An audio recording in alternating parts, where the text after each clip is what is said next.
잡아! 오지 마! 야! 너 잡혀! 야! 어디 있으라고!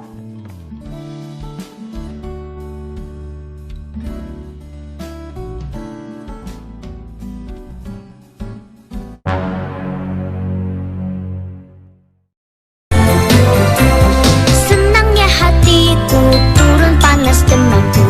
Kini aku bermain dengan ria.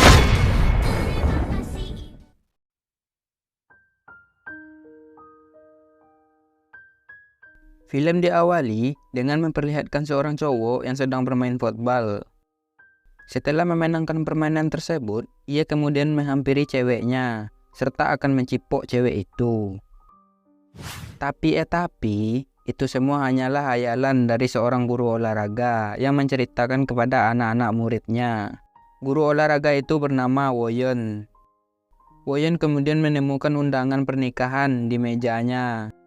Seketika Woyon jadi teringat dengan masa lalu, yang dimana pada saat itu ia sedang baku hantam. 무기를 놔요. 얘 가만히 Alhasil dirinya dihukum oleh guru akibat baku hantam tadi. Namun hukuman tersebut seolah-olah tidak terasa oleh Woyon karena ia terpesona melihat siswi pindahan yang bernama Sung-hee. Di saat guru meninggalkan mereka berdua, Woyon mengajak Sung-hee untuk berkenalan. Sung-hee pun menjadi salfok, tapi bukan karena ajakan Woyon, melainkan melihat celana Woyon yang sobek. Tentu saja Woyon sangat malu dengan hal tersebut. Kehadiran Sung-hee di sekolah itu sangat populer. Banyak murid-murid cowok yang mengincarnya, terutama si geng jomblo Taiki. Dengan pedenya mengajak Sung-hee berkencan. Sung-hee sama sekali tidak menjawab, tapi ia mengacungkan jari tengah, menandakan itu sebagai penolakan terhadap Taiki. Pas jam istirahat, Woyon melepaskan kata-kata di punggung Sung-hee yang bertuliskan Taiki Lope Sung-hee. Sung-hee pun akhirnya mengetahui bahwa ada kata-kata itu di punggungnya. Ia menjadi kesal dan kemudian mengajak Woyon bolos sekolah menggunakan bahasa gaul. Namun Woyon salah mengartikannya. Ia mengira Sung-hee mengajak Open BO. Setelah makan toboki, Woyon mampir di minimarket. Sung-hee awalnya berpikir positif, yang dibeli Woyon ialah rokok.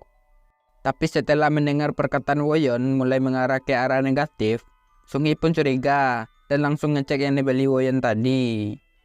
Yoi, benar saja Woyon membeli kondom bijir. Seketika Woyon mendapatkan tabokan dari Sung-hee.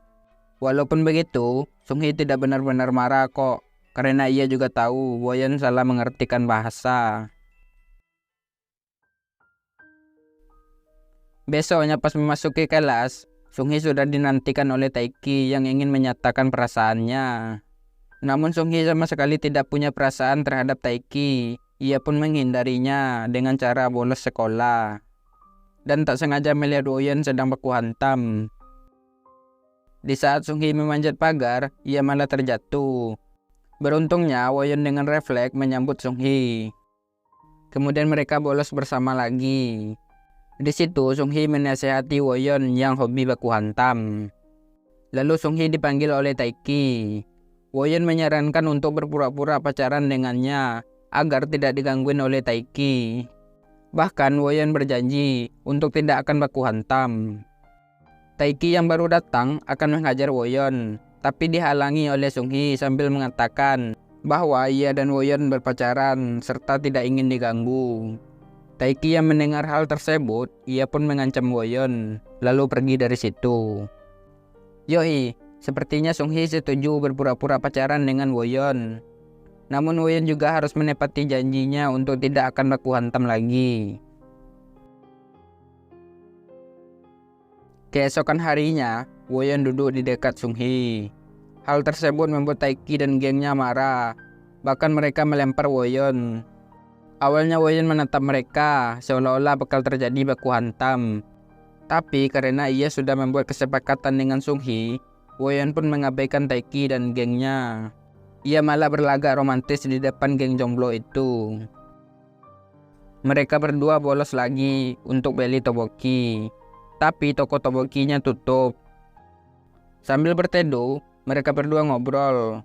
Di situ Woyon mengetahui pas lulus nanti Sung Hee akan mengambil jurusan desainer sesuai passionnya yang hobi menggambar.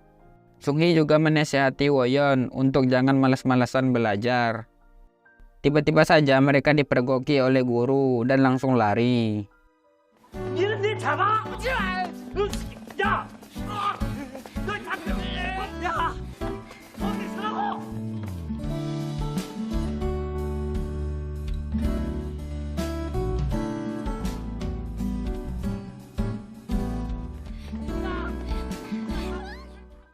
Mereka berdua bersembunyi serta berhasil selamat dari Pak Guru itu. Setelahnya, Sung Hee mampir ke rumah Woyon untuk mengeringkan seragamnya yang basah tadi. Di kamar itu, Sung Hee menemukan kaset Upin Ipin The Movie, tapi direbut oleh Woyon dan mengatakan bahwa kaset itu milik temannya. Setelahnya, Woyon mengantarkan Sung Hee sambil bercanda. 진짜 너 진짜 죽는다.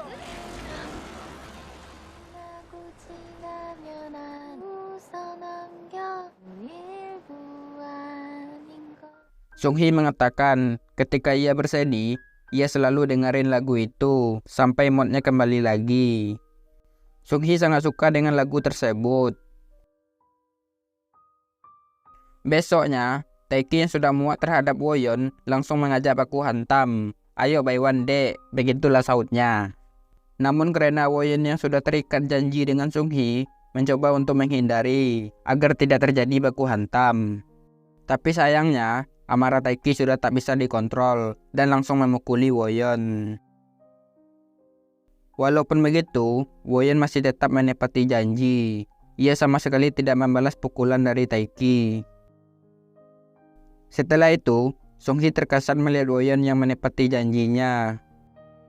Di perjalanan pulang, tiba-tiba Sung Hee langsung berpaling ketika melihat sebuah mobil lewat.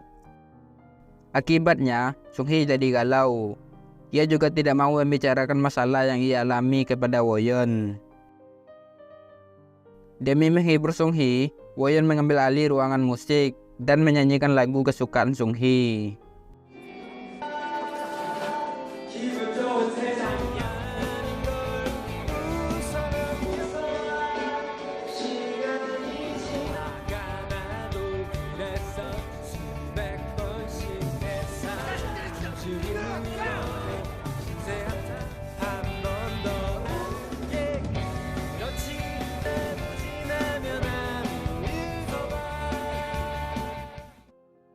Setelah itu, hubungan mereka berdua pun kembali membaik.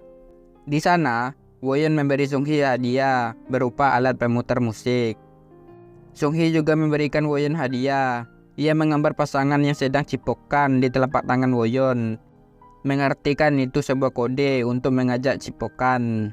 Seketika, suasana menjadi canggung dan mereka berdua pun cipokan. Setelah itu, tanpa diduga Sung Hee tidak masuk sekolah.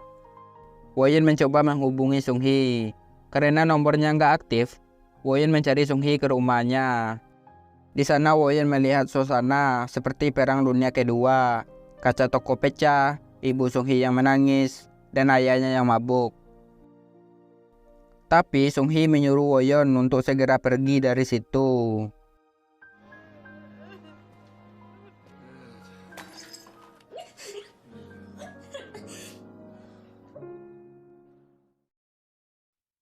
Babang Woyon jadi galau karena Sung Hee tidak pernah hadir lagi di sekolah. Pada hari itu, Sung Hee menghubungi Woyon. Ia mengatakan bahwa yang mabuk malam itu ialah ayahnya. Ayah Sung Hee adalah orang yang baik, namun di saat mabuk, ia jadi hilang kendali. Itulah mengapa Sung Hee dan ibunya kabur meninggalkan ayahnya. Begitu pula dengan sekarang, yang mengharuskan Sung Hee pindah lagi. Sung Hee berpamitan kepada Woyon, lalu pergi dengan ibunya. Woyon yang mengetahui Sung Hee akan pergi, mencoba untuk menyusul. Namun sayangnya, semua itu sudah terlambat. Tamat SMA, Woyon tidak melanjutkan ke kuliah. Ia sekarang menjadi penjual ayam goreng. Sementara teman Woyon mengoceh tentang ia yang akan masuk ke Universitas Seoul. Ia juga menyarankan Woyon untuk kuliah di sana. Saat melihat brosur universitasnya, Woyon kaget.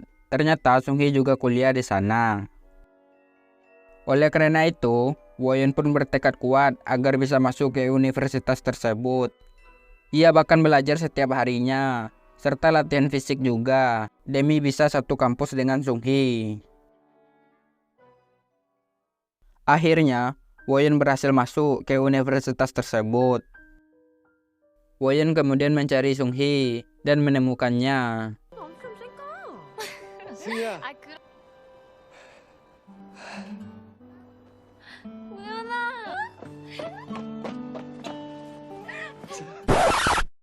Ternyata hanya hayalan Woyon saja, yang dimana respon Sung-hee hanya sekedar kaget. Agar hubungannya dengan Sung-hee semakin dekat, Woyon dan temannya yang bernama Asep sengaja ngekos di tempat kos Sung-hee. Tanpa Woyon sadari, ternyata Sung-hee telah mempunyai pacar. Ia memberitahu hal itu supaya ia dan Woyon tidak canggung. Walaupun Woyon mengatakan kencana yo, tapi dalam hatinya, Ais, Sibel, ternyata Sung-hee telah punya pacar.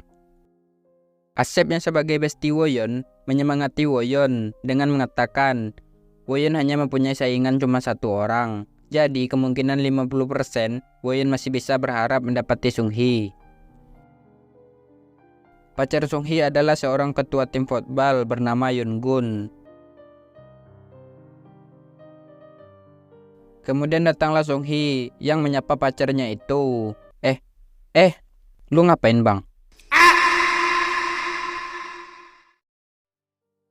Lalu teman Sung-hee ingin minta diperkenalkan kepada Woyon melalui Sung-hee. Tapi Woyon menolak hal tersebut dan mengatakan dia cuma suka sama Sung-hee. Namun Sung-hee menyuruh untuk melupakan aja. Sung-hee dan Woyon yang baik hati, mereka ngebantuin kakek nenek ngangkut barang.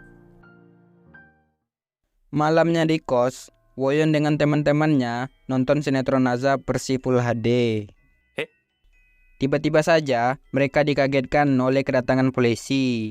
Polisi itu membawa Woyon. Tidak cuma Woyon saja, Sung-hee juga dibawa ke kantor. Mereka berdua tertawa ngakak. Karena lucunya, mereka tidak melakukan tindakan kriminal, tapi malah masuk penjara. Di situ Woyon menanyakan kenapa Sung-hee bisa suka kepada Yoon-gun. Sung-hee menjawab, pada saat itu ia menjatuhkan lembar ujiannya dan dibantuin oleh Yoon-gun. Sung-hee yang melihat Yoon-gun langsung jatuh hati pada pandangan pertama, bahkan hanya dalam waktu 3 detik. Alasan mereka berdua di penjara ialah polisi menganggap Woyon dan Sung-hee bekerja sama dengan kakek nenek. Rupanya kakek nenek itu adalah perampok. Tapi setelah polisi menyelidikinya dan mengetahui kejadian yang sebenarnya, polisi pun membebaskan Woyon dan Sung-hee. Pada hari ulang tahun Sung-hee, Woyon ingin memberi hadiah bunga. Namun sayangnya, Woyon didahului oleh pacar Sung-hee, Yoon-gun, yang memberikan kalung. Di situ, Woyon hanya bisa terdiam. Tentu saja rasanya lebih sakit daripada disengat lebah. 고마워.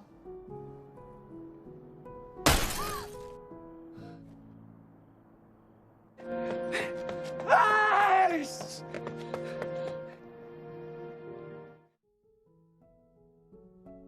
Beberapa hari kemudian, Woyon melihat pacar Sung-hee, Yoon-gun, sedang bersama cewek lain. Woyon pun melaporkan hal itu kepada Sung-hee, bahwa Yoon-gun hanya mempermainkannya saja. Tapi, Sung-hee sama sekali tidak percaya. Pada hari itu, pertandingan football sedang berlangsung. Awalnya Woyon tidak peduli dengan pertandingan tersebut. Timnya juga hampir kalah.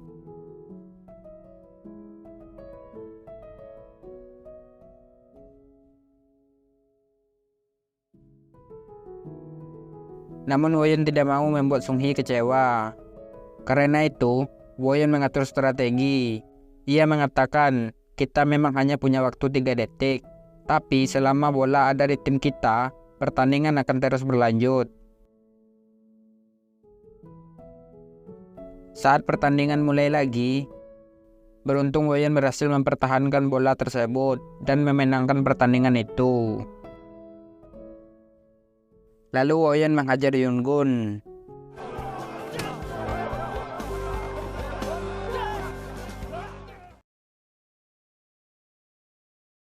Setelahnya, Woyen dan Sung-hee menjadi asing.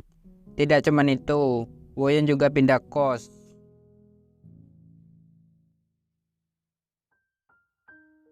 Lima tahun kemudian, pada saat itu, Woyen sedang ngumpul bersama teman-temannya. Walaupun Woyen masih belum dapat pekerjaan tetap, tapi ia dapat pacar anak orang kaya. Jadi Woyen tidak perlu khawatir masalah keuangan. Besoknya di saat Woyen sedang kerja paruh waktu, tiba-tiba saja ia melihat Sung-hee pakai baju kopelan bersama cowok. Woyen yang kepo mengikutinya. Ternyata Sung-hee sedang kerja jadi model iklan. Sung-hee juga mengetahui sekarang Woyen telah mempunyai pacar. Sementara Sung-hee memilih untuk ngejomblo karena ia trauma setelah diputusin Yungun. Dikarenakan Sung-hee sedang mencari supir, Woyen yang mempunyai banyak waktu luang langsung menawarkan dirinya. Tawaran tersebut bertujuan supaya Woyen bisa dekat lagi dengan Sung-hee. Pas sampai, Sung-hee membayar upah Woyen yang telah menjadi supirnya. Lalu Woyen memberikan brosur loker, yang dimana hal tersebut bersangkutan dengan impian Sung-hee, yaitu desainer. Woyen menyarankan Sung-hee untuk kerja sesuai passionnya. Pada hari itu, di saat Woyen mengantar Sung-hee, tiba-tiba produser Sung-hee mengabarkan produser itu telah mendapat model lain. Jadi peran Sung-hee di iklannya dibatalkan. Karena hal tersebut, Sung-hee jadi bersedih. Woyen kemudian mengajak Sung-hee ke suatu tempat untuk menghiburnya. Di sana, mood Sung-hee mulai membaik. Mereka bercerita, bernostalgia, bercandaria, sampai akhirnya suasana menjadi canggung dan sangat pas untuk bercipokan. Tapi Sung-hee menolak. Bahkan di mobil, mereka berdua sama-sama diam. Pas sampai, Woyen mengatakan ia masih mempunyai perasaan yang sama seperti dulu. Namun Sung-hee masih belum bisa membuka hatinya kembali. Woyen yang belum bisa move on kepada Sung-hee, ia memutusi pacarnya demi mengharapkan Sung-hee. Woyen mengatakan, emang sih ada beribu-ribu bintang di langit, tapi hanya kamu yang paling terang. Kok mirip lirik lagu? Di situ Sung-hee mengabaikan perasaan Woyen. Tiba-tiba saja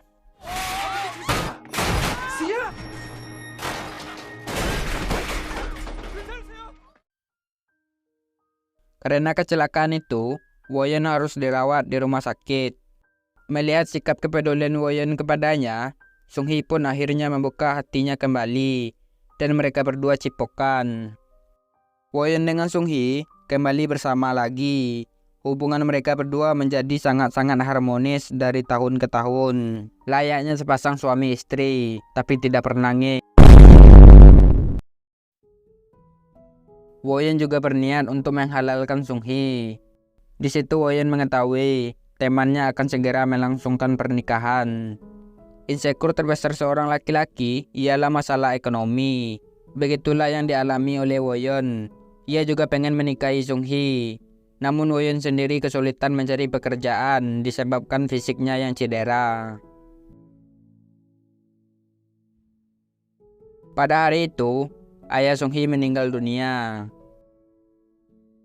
Setelahnya, Woyen curhat kepada Asep bahwa ia menyesal karena bertemu dengan Sung-hee yang membuat hidupnya jadi berantakan. Tanpa Woyen sadari, ternyata Sung-hee mendengar semua perkataan itu. Woyen mencoba meminta maaf dan mengatakan moodnya sedang buruk dikarenakan sulit mencari kerja. Sung-hee menganggap sifat Woyen sama dengan ayahnya. yang dimana ketika ayah Sung Hee dalam kesulitan, ia selalu menyalahkan ibu Sung Hee. Oleh karena itu, Sung Hee tidak mau menyesal nantinya. Sung Hee pun mengakhiri hubungannya dengan Woyeon.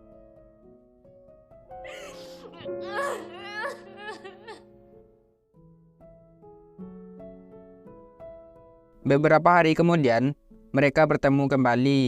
Woyeon sungguh-sungguh meminta maaf. Serta sekarang Woyeon telah mendapatkan pekerjaan tetap, yaitu jadi guru.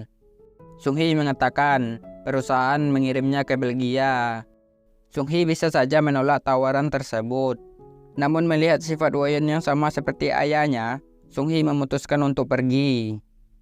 Tidak peduli seberapa tulus permintaan maaf Woyeon, Sung Hee tetap tidak mau kembali ke pelukan Woyeon. Hubungan mereka benar-benar berakhir sampai di sini.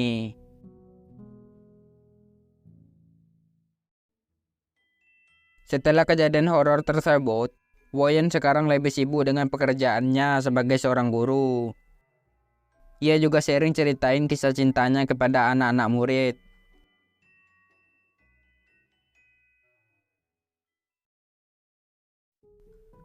Beberapa tahun kemudian, di saat Woyeon sedang melatih anak-anak muridnya, tiba-tiba ia didatangi oleh Sung Hee yang baru pulang dari Belgia. Dan lagi, kejadian horor terus terjadi bagi Woyeon. Ia mengetahui ternyata Sung Hee akan menikah dengan cowok lain. Walaupun Woyeon kaget mendengarnya, tapi ia berusaha untuk tetap santai. Saking santainya, Woyeon meminta Sung Hee mengirimkan undangan untuknya juga. Padahal hal tersebut hanya sebatas basa-basi saja. Namun Sung Hee beneran mengirim undangan ke Woyeon. Yoi, ini adalah scene awal flashback cerita Woyeon. Memang Woyeon terlihat biasa saja, tapi di saat mabuk, ia meluapkan keluh kesahnya. Agar tidak berlarut-larut dalam kegalauan, Woyeon mengajak teman-temannya pergi healing. Sayangnya, kesedihan Woyeon masih belum bisa teratasi. Woyeon bahkan begadang semalaman suntuk. Tiba-tiba saja, Woyeon mengajak teman-temannya untuk datang ke pernikahan Sung Hee. Woyeon dibantu teman-temannya mengeluarkan orang-orang, serta mereka juga menahan para tamu yang akan masuk. Hal tersebut bertujuan agar Woyeon dengan Sung Hee bisa berbicara empat mata. Tujuan Woyeon ialah ingin berpamitan secara terang-terangan. Woyeon mengatakan bahwa ia menyesal karena telah menyakiti Sung Hee, dan juga Woyeon menyesal telah mengenal Sung Hee. Walaupun begitu, Woyeon ngucapin terima kasih terhadap Sung Hee. Sebab Sung Hee lah Woyeon yang dulunya tidak punya impian, sekarang mendapatkan impian baru menjadi seorang guru. Begitu pula dengan Sung Hee, yang juga mengucapkan terima kasih kepada Woyeon. Di saat dia bersedih, kehilangan arah melupakan mimpinya, Woyeon selalu ada di sisinya dan mengarahkan Sung Hee mengejar mimpi itu. Mereka berdua berjabat tangan untuk terakhir kalinya. Lalu pernikahan pun dimulai.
Woyeon sadar, sebagai badut tugasnya hanya sekedar menghibur, bukan untuk memiliki.